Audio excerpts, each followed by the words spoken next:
এই সিরাজগঞ্জের যুবক ভাইরা, তোমাদেরকে বলি, পাশে তোমাদের কবরস্থান।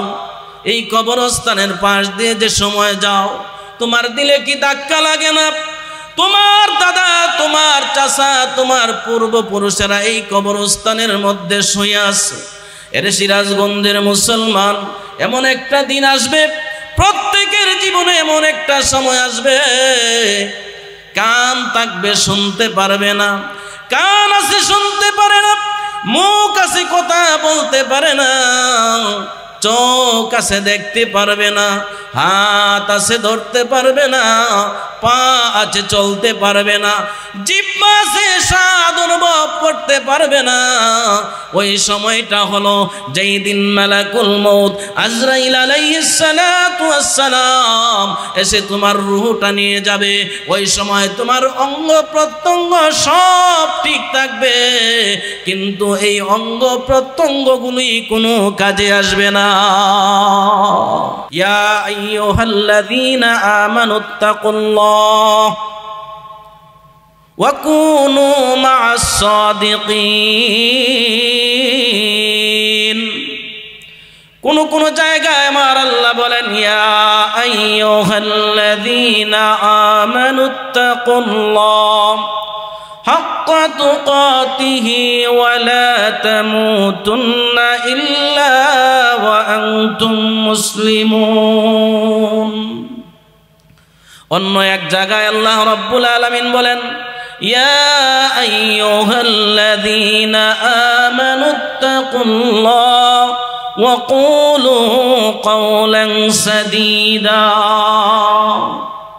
আল্লাহ বলেন, ইয়া আইয়ুহাল্লাযীনা আমানু কু আনফুসাকুম ওয়া আহলিকুম নারা।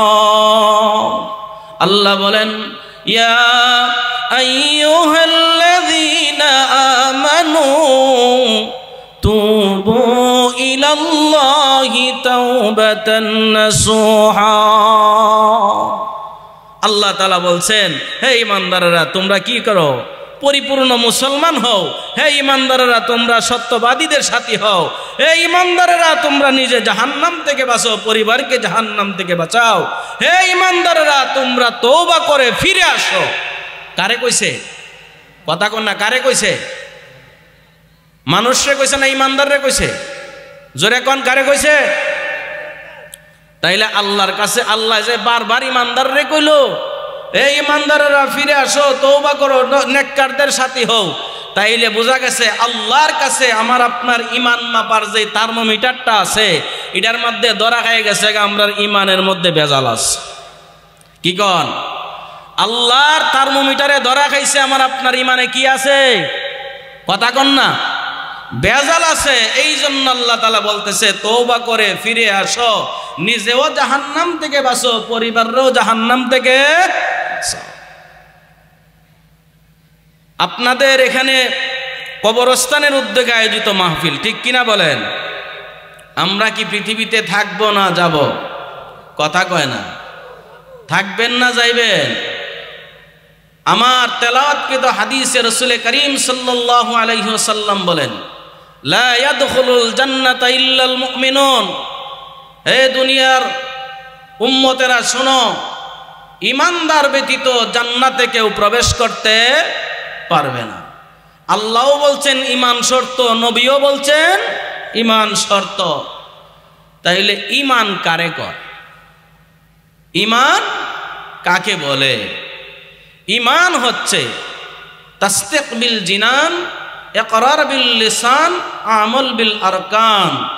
অন্তর দিয়া বিশ্বাস করা আল্লাহর সমস্ত বিধিবিধান, আল্লাহ যা সৃষ্টি করছেন সবগুলাকে, আমি দুই চোখে দেখি না দেখি যা কিছু আছে সবগুলা অন্তর দিয়া বিশ্বাস করা, জবানে স্বীকার করা।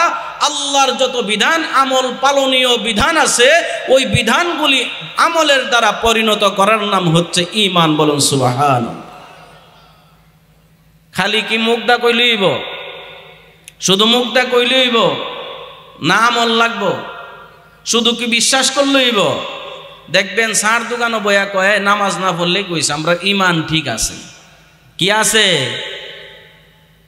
রসুল বলেন যার নামাজ নাই তার ঈমান নাই, আর উনি নামাজ নাই কয় ঈমান ঠিক আছে। ভাই আপনি কবরে যাবেন না?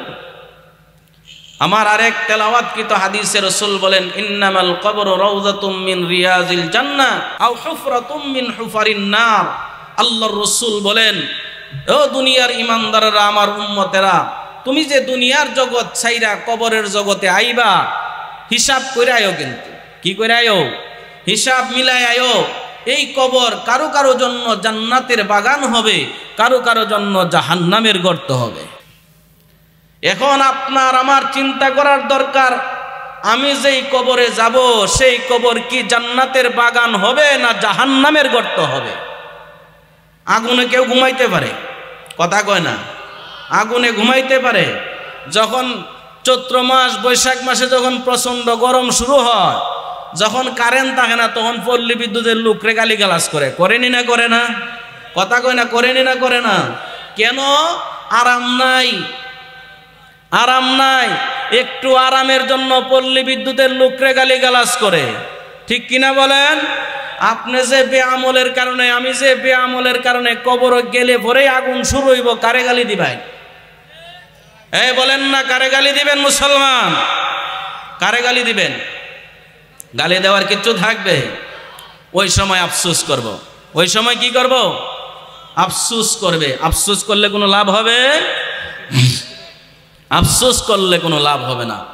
আখিরাতের জিন্দেগিতে আপনাকে আমাকে আল্লাহর রসুল বলেন আখিরাত এমন একটা জায়গা, তুমি আফসোস করবা কোনো কাজে, আল্লাহও বলেন আফসোস করবা কোনো কাজে আসবে না। কোনো কাজে আসবে? কোনো কাজে আসবে না। তাহলে আফসোস কি দুনিয়ায় করতাম না কবরে করতাম? কথা কন না কা? আমি তো আপনারা প্রথমেই কইছি, আমার সাথে কথা কইবেন। আফসোস কি দুনিয়ায় করতেন না কবরে করতেন? আফসোস কি দুনিয়ায় করতেন না হাসরের ময়দানে করতেন? হাসরের ময়দানে কেউ কারো আপন হবে না। ইয়াউমা ইয়াফিরুল মারউ মিন আখিহি ওয়া উম্মিহি ওয়া আবিহি ওয়া সাহিবাতিহি ওয়া বানিহি। হাসরের ময়দান যখন কায়েম হয়ে যাবে, বান্দা একটা নেকির জন্য চতুর্দিকে ছোটাছুটি করবে। বান্দা চতুর্দিকে নেকির জন্য ছোটাছুটি করবে। আল্লাহ রাব্বুল আলামিন তখন বান্দাকে বলবে, বান্দারে, এ বান্দা, দুনিয়ায় তোমার কত আপনজন ছিল, দুনিয়ায় তোমার কত আপনজন ছিল। যাও হাসরের ময়দানটা ঘুরে ঘুরে দেখে আসো, তোমাকে কেউ একটা নেকি দিয়া সাহায্য করে কিনা। এইমাত্র বান্দা স্মরণ হয়ে যাবে, দুনিয়াতে সবচাইতে বড় আপন আমার মা, দুনিয়ায় সবচাইতে বড় আপন আমার মা। যেই মা 10 মাস 10 দিন আমারে গর্ভে ধারণ করছে, আমার জন্য আমার মা ঠিক মতো ঘুমাইতে পারে না, আমার কারণে আমার মা ঠিক মতো ঘুমাইতে পারে নাই, খানা খাইতে পারে নাই, উঠা বসা করতে পারে নাই। যেই দিন দুনিয়াতে আসছি, মায়ের বুকের মধ্যে কলেজায় লাথি মেরে দুনিয়াতে আসছি, মা অজ্ঞান হয়ে জমিনের মধ্যে পড়ে রয়েছে। যখন মার জ্ঞান ফিরে আসছে, মা সন্তান টান দিয়ে বুকের সঙ্গে জড়াইয়া মা সন্তানের কপালে চুমু খায়, মা সন্তানের কপালের মধ্যে চুমু খায়।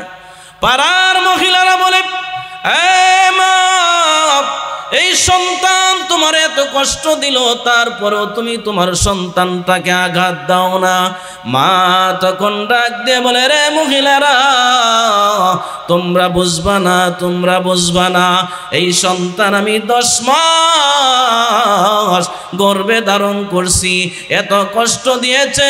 এই সন্তান যেই মাত্র আমার কোলে নিলাম, কোলে নেওয়ার সাথে সাথে আমি আমার 10 মাসের কষ্ট ভুলে গেছি। যেই মা এত আপন, বাবা শীতের রাত্রে কম্বলের নিচে ঘুমায়, ওই দিক দিয়ে সন্তান প্রস্রাব করে দেয়, মার ঘুম নাই।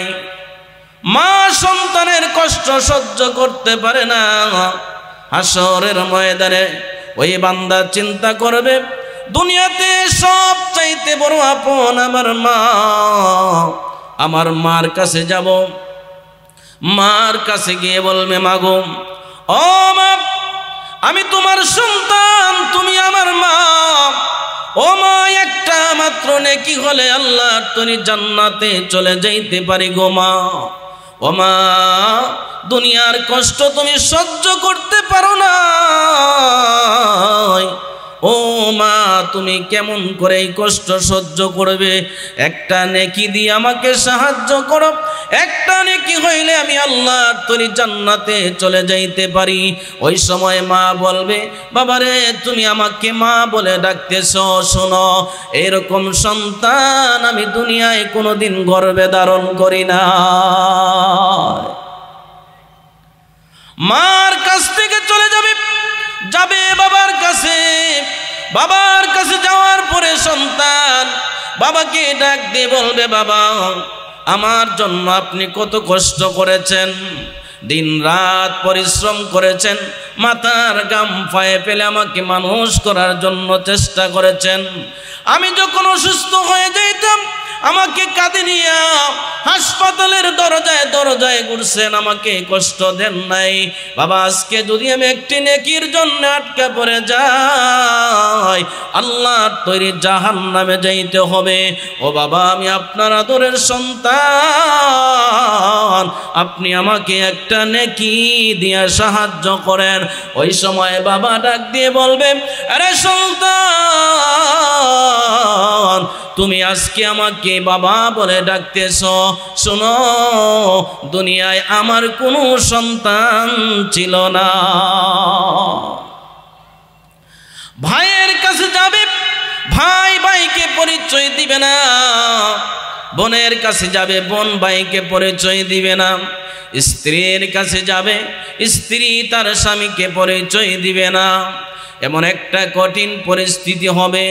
এ মুসলমান বাবারা, যুবক ভাইয়েরা, পর্দার অন্তরালের মা বোনেরা, দুনিয়ায় যাদেরকে আপনি আপন মনে করতেছেন, আল্লাহ বলেন, হে দুনিয়ার মানুষ, এই দুনিয়ার যাকে তুমি আপন মনে করো, কেউ তোমার আপন না, কেউ তোমার আপন না। তোমার যে বস্তু আমল, যে জিনিসটা তোমার আপন হবে, সেই জিনিসটার নাম হলো ঈমান, সেই জিনিসটার নাম হলো নেক আমল। হাসরের ময়দানে এমন একটা পরিস্থিতি সৃষ্টি হবে, আল্লাহর পয়গম্বর রাহমাতুল লিল আলামিন হাসরের ময়দানের বর্ণনা দিতে যাইয়া আম্মা জান আয়েশা সিদ্দিকা রাদিয়াল্লাহু তাআলা আনহাকে বলেন, আয়েশা রে, হাসরের ময়দান এমন একটা ময়দান হবে, এমন একটা ময়দান হবে, প্রত্যেকটা মানুষ উলঙ্গ অবস্থায় হাসরের ময়দানে দাঁড়াবে। আম্মা জান আয়েশা সিদ্দিকা রাদিয়াল্লাহু তাআলা আনহা এই কথা বলার পরে আল্লাহর পয়গম্বরকে আম্মা জান আয়েশা বলে, ইয়া রাসূলুল্লাহ, ইয়া হাবিবাল্লাহ, ওগো নবীজি, আপনার মেয়ে ফাতেমা, আপনার আদরের স্ত্রী আয়েশাও কি উলঙ্গ অবস্থায় দাঁড়াবে? আল্লাহর নবী বলেন, হ্যাঁ, প্রত্যেককে উলঙ্গ অবস্থায় দাঁড়াতে হবে। আম্মা জান আয়েশা সিদ্দিকা রাদিয়াল্লাহু তাআলা আনহা বলেন, ওগো নবীজি, আপনার মেয়ে ফাতেমা, আপনার আদরের স্ত্রী যদি হাসরের ময়দানে অবস্থায় দাঁড়ায়, তাদের কি লজ্জা শরম হবে না? আল্লাহর পয়গম্বর বলেন, আয়েশা রে, শুনো, হাসরের ময়দান এমন একটা ময়দান হবে, মাথার উপরে যে সূর্যটা তুমি দেখতেছ, এই সূর্যটা আর আকাশে থাকবে না, আল্লাহর নবী হাদিস শরীফের মধ্যে বলেন এই সূর্যটা প্রত্যেকটা মানুষের মাথার অর্ধ হাত উপরে চলে আসবে। আল্লাহর নবী বলেন শুধু তা নয়, এই সূর্যের এখন শুধু একটা মাত্র একটা মুখ দিয়ে পৃথিবীতে আলো দেয়। আল্লাহ তাআলা হাশরের ময়দানে ওই সূর্যটাকে আরো 69 গুণ পাওয়ারফুল করে হাশরের ময়দানে নামায়া দিবে। প্রত্যেকটা মানুষের মাথার উপরে সূর্যটা থাকবে। প্রত্যেকটা মানুষ একজন আর একজনকে দেখবে তো দূরের কথা, মাথাটা উপরের দিকে থাকবে। আল্লাহর পয়গম্বর বলেন এই অবস্থায় প্রত্যেকটা মানুষ 50,000 বছর পর্যন্ত দাঁড়ায় থাকবে। আল্লাহর নবী রাহমাতুল লিল আলামিন বলেন ও এসব হাশরের ময়দান এমন একটা ময়দান হবে যখন সূর্যটা মাথার অর্ধ হাত উপরে চলে আসবে। সূর্যের তাপের কারণে প্রত্যেকটা মানুষের মাথার হাড্ডিগুলি ঠাস ঠাস করে ফেটে যাবে। মগজ থাকবে, ওই মগজটা বাতের মারের মতো টকবক করতে থাকবে। শুধু তা নয়, আল্লাহর নবী বলেন জমিনটা তামাক হয়ে যাবে, জমিনটা তামাক হয়ে যাবে। এমন কঠিন পরিস্থিতি হবে আল্লাহর নবী বলেন যার একে অপরের দিকে তাকাবে দূরের কথা, নিজের শরীরে কাপড় নাই সেই খবর থাকবে না। বলেন তো কঠিন না সহজ? মুসলমান বলেন কঠিন না সহজ? আল্লাহর পয়গম্বর রাহমাতুল লিল আলামিন হাশরের ময়দানের বর্ণনা দিতে গিয়ে বলেন উম্মতেরা রে, হাশরের ময়দানে আল্লাহ তাআলা প্রত্যেকটা মানুষের আমলনামা হাশরের ময়দানে দিবে। কারণ এই দুনিয়াটা হলো একটা পরীক্ষার হল।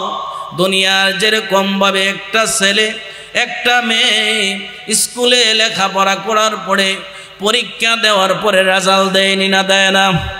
কথা কন্যা দেয়নি না দেয় না?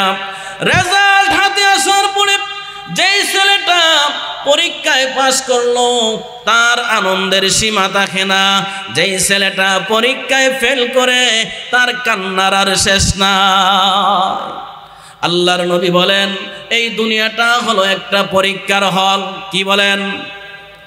আল্লাহ রাব্বুল আলামিন এই দুনিয়াতে আপনাকে আমাকে পরীক্ষা করার জন্য পাঠাইলেন। কি পরীক্ষা? আল্লাহ বলেন আল্লাযী খালাকাল মাউতা ওয়াল হায়াতা লিয়াবলুয়াকুম আইয়ুকুম আহসানু আমালা।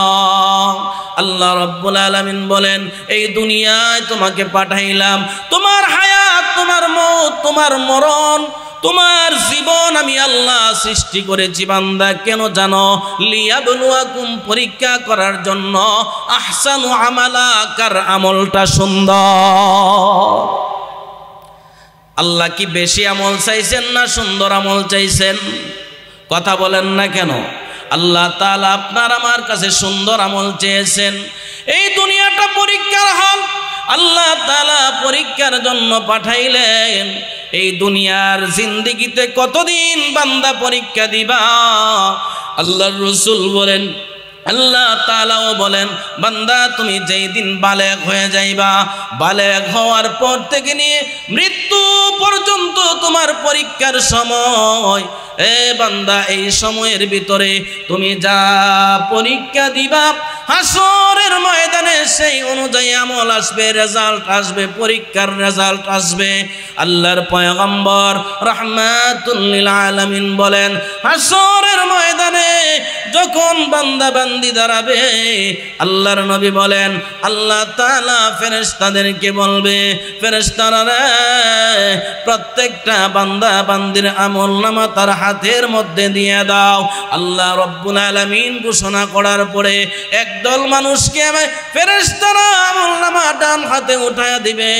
যারা ডান হাতে আমলনামা পাবে হাশরের ময়দানে দৌড়াইতে থাকবে আর বলতে থাকবে এরে হাশরবাসী দেখো আমার আল্লাহ আমার প্রতি সন্তুষ্ট, আমিও আমার আল্লাহর প্রতি সন্তুষ্ট। এ হাসরবাসী, তোমরা তাকায় দেখো, আমার আল্লাহ আমার আমলের প্রতি সন্তুষ্ট হইয়া আজকে আমার আমল নামা ডান হাতে দান করেছে। আল্লাহর রাসূল সাল্লাল্লাহু আলাইহি ওয়াসাল্লাম বলেন, যারা হাসরের ময়দানে আমল নামা ডান হাতে পাবে তারা আনন্দে আল্লাহর তরি জান্নাতের মেহমান হয়ে যাবে। কিসের মেহমান হইব? আল্লাহর তরি জান্নাতের মেহমান হয়ে যাবে। ও সিরাজগঞ্জের মুসলমান, সিরাজগঞ্জের যুবক ভাইরা, তোমাদের কি মনে চায় না আল্লাহর তৈরি জান্নাতের মেহমান হও? কথা বলেন না কেন, মনে চায় কি চায় না? মুসলমান, যদি আল্লাহর তৈরি জান্নাতের মেহমান হতে চাও, আল্লাহ রাব্বুল আলামিন বলেন, ইন্নাল্লাযীনা আমানু ওয়া আমিলুস সালিহাত, নিশ্চয় যারা ঈমান আনবে, যারা নেক আমল করবে, কানাত লাহুম জান্নাতুল ফিরদাউসি নুজুলা, আল্লাহর তৈরি জান্নাতুল ফিরদাউস তাদের জন্য, তাদের সংবর্ধনার জন্য অপেক্ষা করতেছে।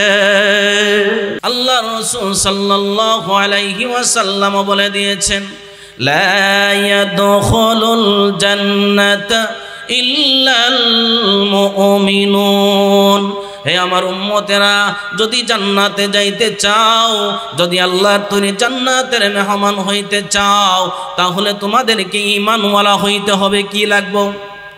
কথা কয় না? আমি কি মুর্দারের সামনে ওয়াজ করি নাকি? আপনারা কি সবাই মুর্দা? আমি তো বলছি, কথা বলেন। কি লাগবো জোরে কন? ঈমান লাগবে, ঈমান। আল্লাহর পয়গম্বর বলেন, ঈমান ছাড়া কোনো ব্যক্তি জান্নাতে যাবে তো দূরের কথা, জান্নাতের ঘ্রাণ পর্যন্ত তার নাকের মধ্যে লাগবে না। এই সিরাজগঞ্জের যুবক ভাইরা, তোমাদেরকে বলি, পাশে তোমাদের কবরস্থান। এই কবরস্থানের পাশ দিয়ে যে সময় যাও, তোমার দিলে কি ধাক্কা লাগে না? তোমার দাদা, তোমার চাচা, তোমার পূর্বপুরুষেরা এই কবরস্থানের মধ্যে শুয়ে আছে। এর সিরাজগঞ্জের মুসলমান, এমন একটা দিন আসবে, প্রত্যেকের জীবনে এমন একটা সময় আসবে, কান থাকবে শুনতে পারবে না, কান আছে শুনতে পারে না, মুখ আছে কথা বলতে পারে না, চোখ আছে দেখতে পারবে না, হাত আছে ধরতে পারবে না, পা আছে চলতে পারবে না, জিহ্বা আছে স্বাদ অনুভব করতে পারবে না। ওই সময়টা হলো যেই দিন মালাকুল মউত আজরাইল আলাইহিস সালাতু ওয়াস সালাম এসে তোমার রূহটা নিয়ে যাবে। ওই সময় তোমার অঙ্গ প্রত্যঙ্গ সব ঠিক থাকবে, কিন্তু এই অঙ্গ প্রত্যঙ্গগুলি কোনো কাজে আসবে না। কাজে আসবে? কোনো কাজে আসবে না। এই জন্য বলি, এ মুসলমান বাবারা, যুবক ভাইয়েরা, দিলের কান লাগায়া শুনেন। কবরস্থানের উদ্যোগে আয়োজিত আজকের এই মাহফিল, এখান থেকে শিক্ষা নেওয়া দরকার।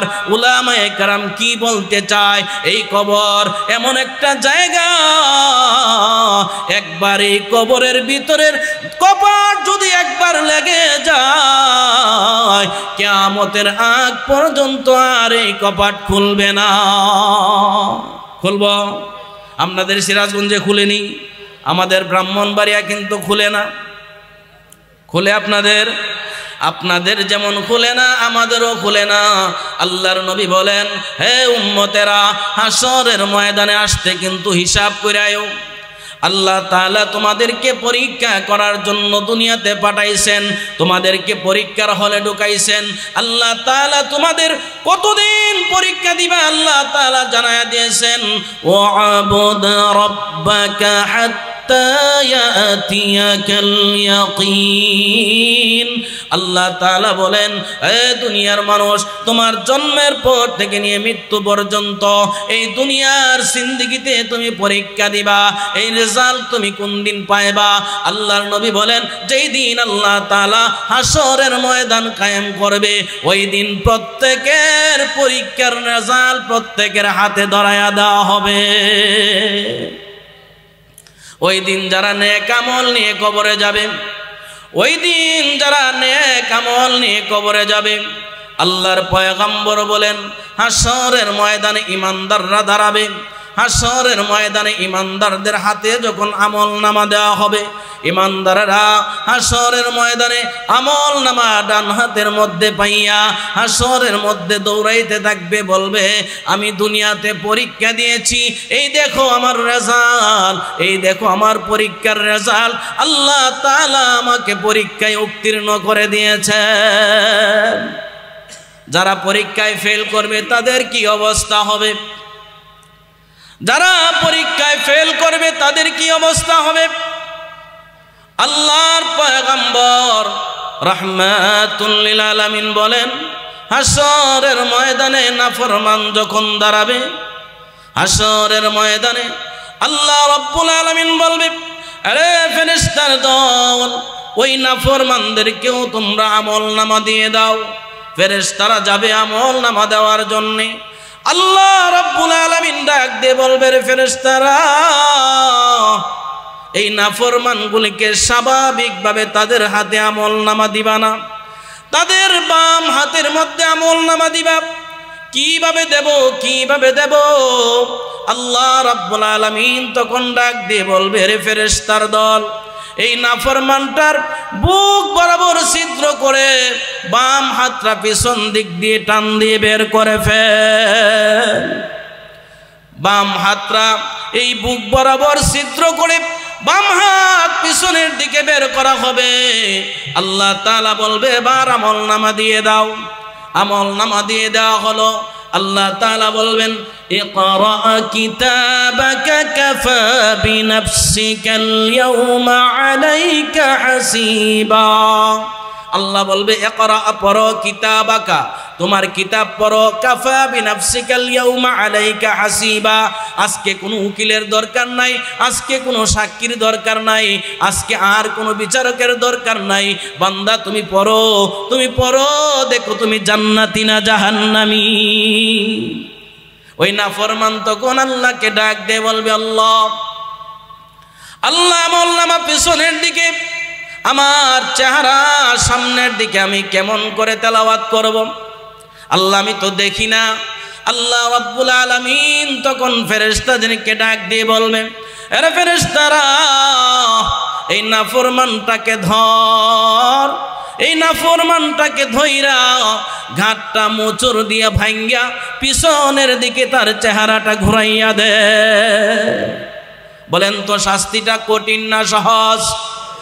এ মুসলমান, সামান্য একটু কাজ করতে গিয়ে যদি গাড়ের মধ্যে ব্যথা হয়, সহ্য হয় না, ডাক্তারের কাছে দৌড়ায়, লক্ষ লক্ষ টাকা খরচা করে গাড়ের জন্য, ঠিক কিনা বলেন? যেই সময় আপনার আমলনামা বাম হাতে দেওয়া হবে, আল্লাহ বলবেন, ইকরা কিতাবাকা কাফা বিনাফসিকাল ইয়াউমা আলাইকা হাসিবা। এরে বান্দা তুমি পড়ো, দেখো তুমি জান্নাতি না জাহান্নামী।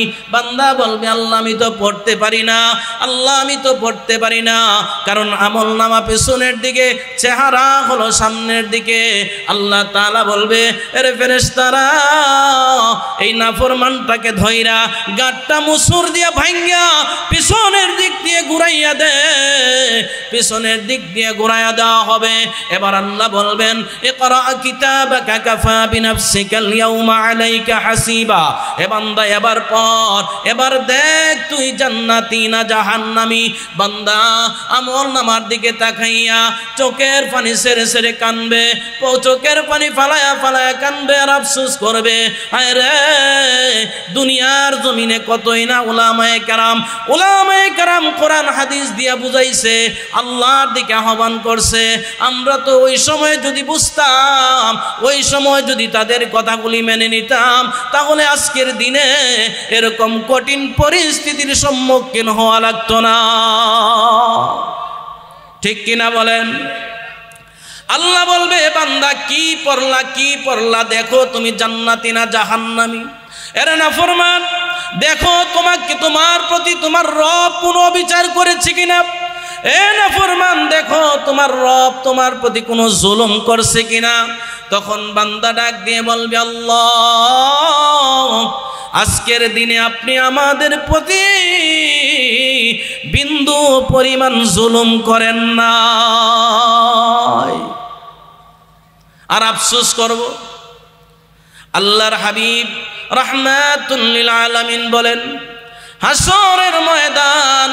হাসরের ময়দানের ভয়াবহতা সম্পর্কে আল্লাহর পয়গম্বরের সাহাবী হযরত আব্দুল্লাহ ইবনে মাসউদ রাদিয়াল্লাহু তাআলা আনহু বলেন, আব্দুল্লাহ ইবনে মাসউদ রাদিয়াল্লাহু তাআলা আনহু বলেন, আল্লাহর পয়গম্বর বলেছেন, আল্লাহ তাআলা হাসরের ময়দানে সেই ফেরেশতাদেরকে বলবে, রে ফেরেশতার দল, জাহান্নামটাকে হাসরের ময়দানে উপস্থিত করো। আল্লাহ তাআলা এই আদেশ করার পরে ফেরেশতারা জাহান্নামকে হাসরের ময়দানে উপস্থিত করার জন্য যাবে। আল্লাহর রাসূল সাল্লাল্লাহু আলাইহি ওয়াসাল্লাম বলেন, ওই জাহান্নামের মধ্যে 70টা লাগাম লাগানো থাকবে। কয়টা বলেন? 70টা লাগাম লাগানো থাকবে। প্রত্যেকটা লাগামের মধ্যে 70,000 করে ফেরেশতা থাকবে। আল্লাহর রাসূল সাল্লাল্লাহু আলাইহি ওয়াসাল্লাম বলেন, হাসরের ময়দানে ফেরেশতারা যখন জাহান্নামকে নিয়ে আসার জন্য যাবে, 70টা লাগামের মধ্যে 70,000 করে ফেরেশতা থাকবে। প্রত্যেক ফেরেশতা জাহান্নামকে টান দিয়ে ধরে রাখবে। জাহান্নামকে যখন হাসরের ময়দানে উপস্থিত করা হবে, আল্লাহর রাসূল বলেন, জাহান্নাম যেই মাত্র হাসরের ময়দানে অসংখ্য অগণিত মানুষকে দেখতে পাবে, তখন জাহান্নাম আল্লাহর দরবারে ফরিয়াদ করে বলবে, আল্লাহ, তুমি না বলেছো মানুষ আর পাথর হইল আমার খাবার, ওয়াকুদুহান নাসু ওয়াল হিজারা, আল্লাহ তুমি না বললা মানুষ এবং পাথর হইল আমার লাকড়ি। আল্লাহ, অসংখ্য গণিত মানুষ দেখা যায়, আল্লাহ আমার খাবার আমাকে দিয়ে দাও। বলেন না কি অবস্থা হবে? আল্লাহ রাসূল সাল্লাল্লাহু আলাইহি ওয়াসাল্লাম বলেন, হাসরের ময়দানে জাহান্নাম যখন মানুষ দেখবে, তার লেলিহান জিহ্বাটা লম্বা হয়ে যাবে। জাহান্নাম তার আগুনের জিহ্বা বের করে লাফাইতে লাফাইতে হাসরের ময়দানের দিকে আসতে থাকবে আর বলতে থাকবে, আল্লাহ, অসংখ্য মানুষ দেখা যায়, আল্লাহ আমার খাবার আমাকে দিয়ে দাও। আল্লামা মুফতি শফি সাহেব রাহমাতুল্লাহি আলাইহি তাফসিরে মারিফুল কোরআনের ভিতরে উল্লেখ করেন, ওই ফেরেশতারা যখন জাহান্নামকে টান দিয়ে ধরে রাখবে, জাহান্নাম শুধু সামনের দিকে অগ্রসর হইতে থাকবে, ফেরেশতারা পিছনের দিক দিয়ে টানবে, জাহান্নাম সামনের দিকে টানবে। এমন অবস্থায় জাহান্নাম হঠাৎ করে এমন জোরে একটা টান দিবে, এই ফেরেশতাদের হাত থেকে জাহান্নাম ছুটে যাবে। হাসরের ময়দানে যখন জাহান্নাম ছুটে যাবে, আল্লাহ রাসূল সাল্লাল্লাহু আলাইহি ওয়াসাল্লাম বলেন, হাসরের ময়দানে যখন জাহান্নাম ছুটে যাবে, সমস্ত নবী রাসূলগণ পেরেশান হয়ে যাবে, সমস্ত নবী রাসূলগণ সিজদায় পড়ে যাবে, আল্লাহর দরবারে সিজদায় পড়ে বলবে, আল্লাহ, আল্লাহ তুমি জাহান্নামকে আটকাও, আল্লাহ তুমি জাহান্নামকে আটকাও। জাহান্নাম যেইভাবে লাফাইতে লাফাইতে হাসরের ময়দানের দিকে আসতেছে, আল্লাহ জাহান্নাম যদি এইভাবে হাসরের ময়দানে উপস্থিত হয়, হাসরের ময়দানে কোনো মানুষ বাকি থাকবে না, সবাইকে গ্রাস করে ফেলবে। আল্লাহর পয়গম্বর বলেন আদম আলাইহিস সালাতু ওয়াস সালাম থেকে নিয়ে হযরত ঈসা আলাইহিস সালাতু ওয়াস সালাম পর্যন্ত সমস্ত নবী রাসূলগণ সবাই সিজদার মধ্যে পড়ে যাবে। সিজদায় পড়িয়া আল্লাহর দরবারে কানবে আর বলবে ইয়া নাফসি আল্লাহ আমাকে বাঁচাও, আমাকে বাঁচাও, আল্লাহ আমাকে বাঁচাও। একমাত্র আমার আপনার পয়গম্বর মুহাম্মদুর রাসূলুল্লাহ সাল্লাল্লাহু আলাইহি ওয়াসাল্লাম সিজদায় পড়ে উম্মতের জন্য কাঁদতে থাকবে। কেমন নবীর উম্মত হইলেন, কেমন নবীর উম্মত হইলেন রে মুসলমান। হাসরের ময়দানের এমন কঠিন পরিস্থিতির ভিতর দিও আল্লাহর পয়গম্বর আপনাকে আমাকে ভুলবে না। আল্লাহর পয়গম্বর উম্মতের জন্য পাগল হয়ে যাবে। আল্লাহর নবী বলেন ওই সময় জাহান্নাম যখন লাফাইতে লাফাইতে হাসরের ময়দানের দিকে আসতে থাকবে, তখন আল্লাহ রাব্বুল আলামিন আল্লাহর পয়গম্বর বলবে আল্লাহ জাহান্নাম যেইভাবে সামনের দিকে অগ্রসর হইতেছে, আল্লাহ আপনি জাহান্নামকে হেফাজত করেন, জাহান্নামকে হেফাজত করেন। আল্লাহ রাব্বুল আলামিন তখন ফেরেশতাদেরকে বলবে ফেরেশতারা রে আমি একটু পানি সংরক্ষণ করে রেখে দিয়েছি, ওই পানিটা নিয়ে আসো। পানিটা নিয়ে আসার পরে আল্লাহ রাব্বুল আলামিন তার পয়গম্বরের হাতে পানিটা উঠায়া দিয়া বলবে ও পয়গম্বর এই পানিটা আপনি জাহান্নামের মধ্যে ছিটায়া দেন। আল্লাহর পয়গম্বর যেই মাত্র পানিটা জাহান্নামের উপরে ছিটায়া দিবে, জাহান্নাম আবার আপন গতিতে পিছনের দিকে যাইতে থাকবে। আল্লাহর পয়গম্বর বলেন যেই মাত্র জাহান্নাম পিছনের দিকে যাইতে আরম্ভ করবে, আল্লাহর পয়গম্বর আল্লাহ রাব্বুল আলামিনকে প্রশ্ন করে বলবে আল্লাহ এটা এমন কি পানি আপনি জাহান্নামের মধ্যে ছিটাইতে বললেন? ও আল্লাহ এটা এমন কি পানি? এটাকে হাউজে কাউসারের পানি নাকি জমজমের পানি? যেই পানির কারণে জাহান্নামকে ৭০,০০০ করে ফেরেশতারা টেনে ধরে রাখতে পারে নাই, সামান্য একটু পানি জাহান্নামের উপরে ছিটায়া দেওয়ার কারণে জাহান্নাম পিছনের দিকে চলে গেল। আল্লাহ রাব্বুল আলামিন তখন পয়গম্বরকে বলবে ও পয়গম্বর এটা জমজমের পানিও নয়, এটা হাউজে কাউসারের পানিও নয়, ও পয়গম্বর এটা হলো আপনার গুনাহগার উম্মতের চোখের পানি। যখন তারা ৭০ বছরের হায়াত পায়া, ৫০ বছরের হায়াত পায়া, ৬০ বছরের হায়াত পায়া গুনাহ করেছে, অন্যায় করেছে, এমন একটা সময় এসেছে সে বুঝতে পারছে হায় রে আমার জিন্দেগিতে আমি অন্যায় করে ফেলেছি। ওই বান্দাটা যখন গভীর রজনীতে অথবা মাহফিলের মধ্যে বসে দুইটা চোখের পানি ছেড়ে দিয়ে আল্লাহর দরবারে কাঁদছে, আল্লাহ অন্যায় করেছি, অপরাধ করেছি, নফসের উপরে জুলুম করেছি, আল্লাহ তুমি না আমারে বড় মহব্বত করে বানাইছো, আল্লাহ তুমি না আমারে বড় আদর করে বানাইছো, আল্লাহ তুমি না আমারে নিজের হাতে বানাইছো, আল্লাহ তুমি তো আমারে জাহান্নাম দেওয়ার জন্য বানাও নাই। আল্লাহ আমি শয়তানের ধোঁকায় পড়ে অন্যায় করে ফেলেছি, নফসের ধোঁকায় পড়ে অন্যায় করে ফেলেছি।